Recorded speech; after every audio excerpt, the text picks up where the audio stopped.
When he was running for president, Barack Obama used to talk about the fierce urgency of now. Well, the context is very different, but that same phrase might apply to how Rick Sullivan, president and CEO of the Economic Development Council of Western Massachusetts, views our region's situation right now. Rick came in to talk about the opportunity he currently sees, as well as the concerns he has for our area's future prosperity. There's 18,000 open jobs in manufacturing and precision manufacturing right now today, and that, looking 5 to 10 years down the road, that could be 24,000 jobs. So it shows the great opportunity that we have here, specifically in this case in manufacturing. But we have a great opportunity because there's jobs and availability of work, but at the same time, it's a moment in time because manufacturers are not going to leave those jobs open for long, and they're going to have to fill those jobs. So they're going to go someplace where they can. So it is incumbent upon us to work with the workforce development experts, our colleges, universities, our voc tech schools in bringing in a workforce. And the EDC is really going to take a new leadership position with regards to workforce development and trying to fill those jobs. It's still a couple of years away from being a reality with Open Doors, but the MGM casino, it's always occurred to me that when a company like MGM International Resorts says, we're going to invest almost $1 billion in your area, that's the kind of thing that makes a lot of other companies take notice in terms of what do they see in that area? What do they see in that town?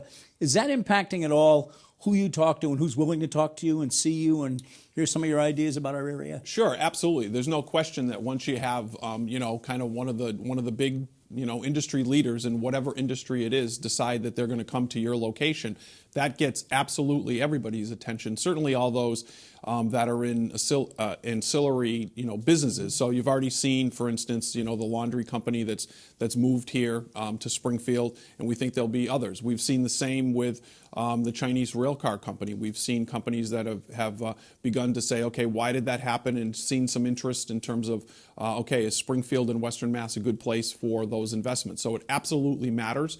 What then becomes incumbent upon us is to take advantage of those opportunities and to turn those into something that's realities in terms of jobs and investment in the communities, bringing in additional taxpayers and growing the whole economy of Western Mass. A while ago, I was having a conversation on something totally other with a legislative staff member, a person from and of Boston and doesn't really know this area, but just said to me kind of offhand, they said, you guys figured out how to do it right out there with the casino, and you didn't infight a lot. You had your discussions, you had your votes, sure you had your disputes, but it's a mess down here. Somehow you guys got it all together. There's a sense that this area really has figured out in recent years how to work together up and down the corridor of the valley, across the state line to Hartford, that somehow we've said, we do have something here. We're not little Springfield out in the west by the hills. We've got something to tell people about. Well, I think certainly when you're talking about the casino, you certainly have to give the mayor and his administration and the city council, credit for the work that they did in putting together the host community agreement and parts of the terms of that agreement, which call for up to $50 million of investment into the local economy, which again creates an opportunity for us to bring in local existing businesses into that supply chain with MGM. And quite frankly, the attitude that Mike Mathis and the people at MGM brought to the table, that this was going to be an investment in not only Springfield but in Western Massachusetts.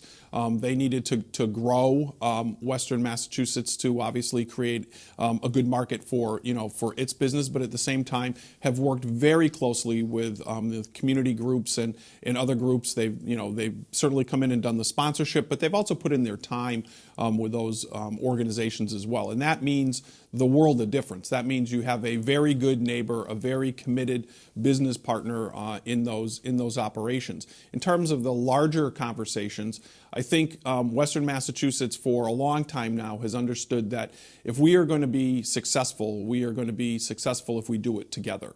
That the individual pieces are probably all too small to do by ourselves. We are not Boston, and that we need to work as a region. and that everybody needs to get together. So you see the mayors coming together because they understand that, good things, it means good things for all the cities and towns. If something happens in Springfield, or it happens in Greenfield, or it happens in Agawam, that's good for everybody. Because certainly if that economic development happens in North Carolina, there's not a lot of spinoff for Western Massachusetts. So I think going back even 20 years with the Plan for Progress and the good people that started, quite frankly, the EDC, they recognized the fact that we needed to work as a region. So a lot of those barriers that, quite frankly, happen at the other end of the state where they get very, very parochial, we could not operate that way and be successful. So we do have a long history here in Western Mass of working together in a collaborative fashion. Well, Rick Sullivan, President, CEO, Economic Development Council, Western Mass. Thanks for your perspective. Thanks for coming in. Thank you, as always.